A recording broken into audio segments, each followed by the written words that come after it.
Okay, on this problem, we're also looking at finding the volume of a solid, but now the base of the solid is the region between the curve y equals 14 square root sine x and the interval from 0 to pi on the x-axis.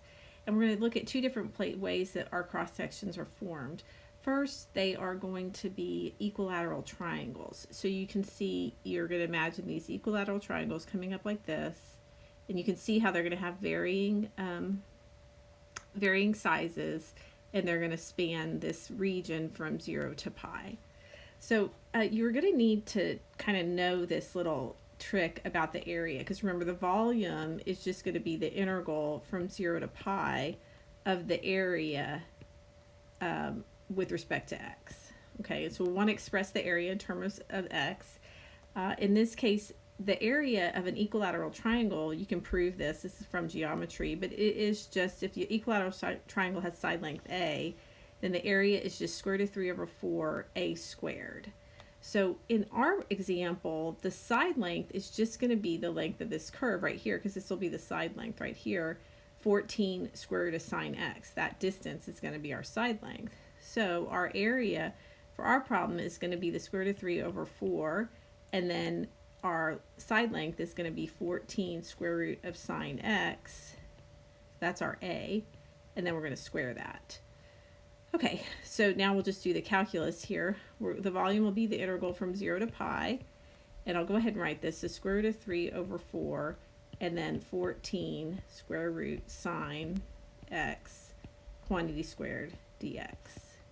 So what you'll see here is this 14 is going to be squared, which of course 14 squared is 196.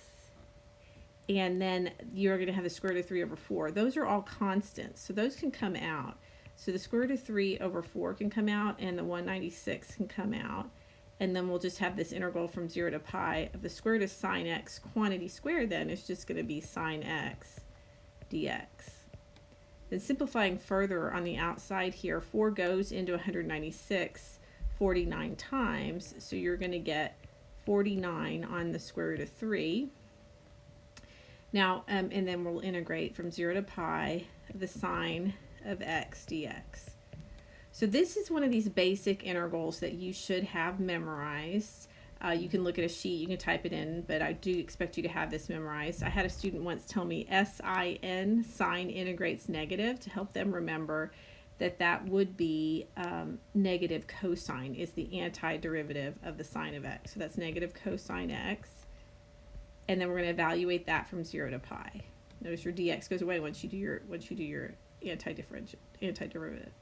Okay, now this negative I can pull out in front, so I'll have negative 49 square root of 3.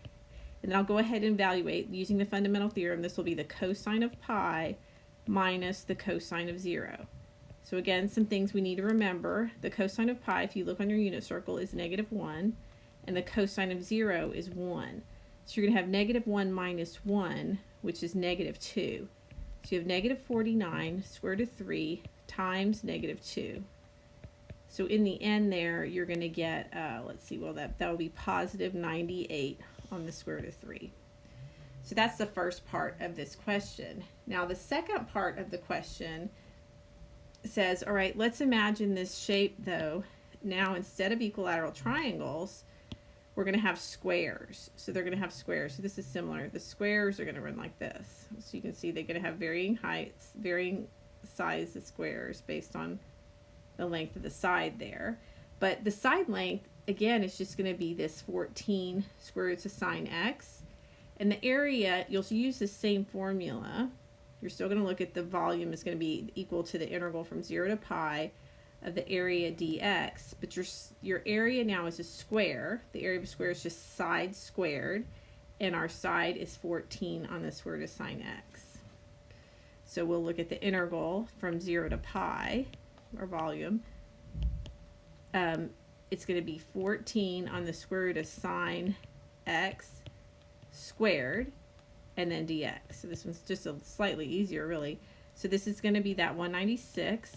Will come out in front because 14 squared is 196. We'll integrate from 0 to pi, and then we'll have the sine of x, because when we take the square root of the sine of x and square it, we just get the sine of x dx. We remember sin, sine integrates negative. So when we take the antiderivative there, we're going to get negative cosine x, which we will then evaluate from 0 to pi. You can pull that negative out so it doesn't mess you up. That's just going to be the cosine of pi minus the cosine of 0, which we've seen before, right? This is negative 1 minus 1, or negative 2. So you're going to have negative 196 times negative 2, and you would just multiply that out, and you would get 392. So there you go.